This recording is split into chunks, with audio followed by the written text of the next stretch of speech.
मत मांगो किसी से कुछ, जो कि मांगना अल्लाह से मांगो, मांगो अल्लाह से, इंसानों से मत मांगो जो मांगना है। हुजूर ने फरमाया कि अगर जूते बांधने काला फीता जो है वो तुम्हें चाहिए, अल्लाह से मांगो।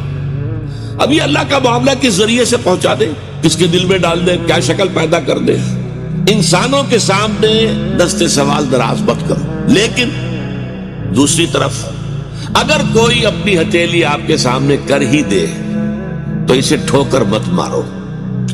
उसने इज्जत नफ्स जो है अपनी हथेली पर रखकर आपके सामने रख दी है।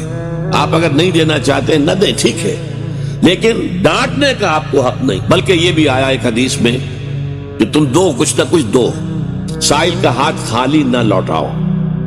यहां तक एक हदीस में अल्फाज हैं, साइल को जरूर दो, खा वो घोड़े पर सवार होकर तुम्हारे पास आया।